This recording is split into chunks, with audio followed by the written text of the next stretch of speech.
오늘날 리더십은 점점 더 복잡해지고 있다. 사람들을 이끌고 함께 일하기가 그 어느 때보다 쉽지 않은 시대. 포춘 선정 500대 기업 CEO들과 전 세계 대통령들의 리더십 멘토 존 맥스웰. 그는 오랫동안 21가지 리더십 법칙을 가르쳐왔다. 그의 리더십 법칙들은 성별, 나이, 경험, 리더가 처한 환경과 관계없이 누구에게나 똑같이 적용된다. 사람들을 이끌며 리더십을 발휘할 때 큰 도움이 될 존 맥스웰의 리더십 법칙은 무엇일까?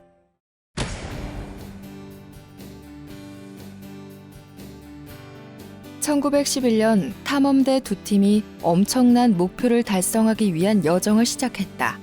그들이 택한 전략과 경로는 달랐지만 목표는 같았다. 바로 인류 최초로 남극점에 도달하는 것. 탐험대 한 팀의 리더는 노르웨이의 탐험가 로알 아문센이었다. 아문센은 대원들을 이끌고 출발하기 전 험난한 여정에서 맞닥뜨릴 수 있는 문제들을 살펴보며 탐사를 계획했다. 그 결과 가장 좋은 방법은 갯썰매를 이용해 장비와 보급품을 운반하는 것이라는 결론을 내렸다.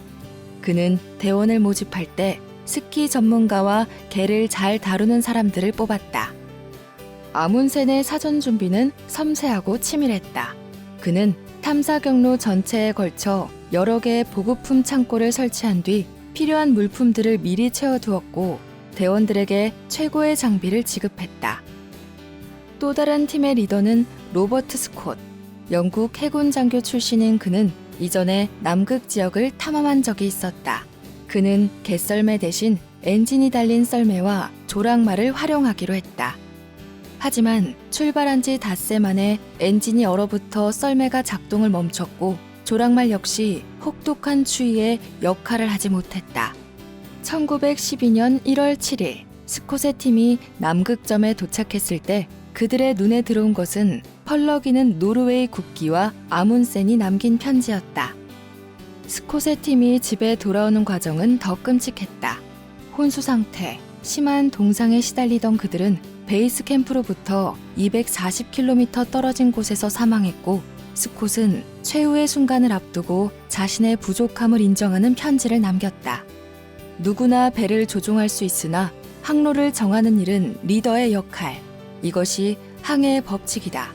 리더는 남보다 더 많이, 더 일찍 앞을 내다볼 수 있는데 자신이 그리는 미래를 분명히 제시하고 사람들을 설득해야 한다.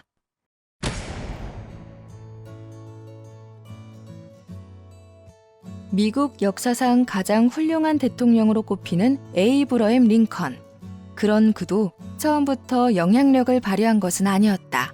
링컨이 대통령으로 당선되기 수십 년 전인 1832년, 그는 사람들을 모아 블랙호크 전쟁에 참전했다. 링컨은 자신이 모은 부대의 지휘관이 되었고 대위라는 계급을 부여받았지만 그는 병사를 지휘하는 일에 대해 아는 바가 없었다. 하루는 링컨이 10여 명의 부대원을 인솔해서 들판을 가로질러 행군하고 있었다. 행군 도중 병사들에게 어떤 관문을 거쳐 들판의 다른 쪽으로 나가도록 명령해야 했는데 링컨은 어떻게 명령을 해야 할지 몰랐다.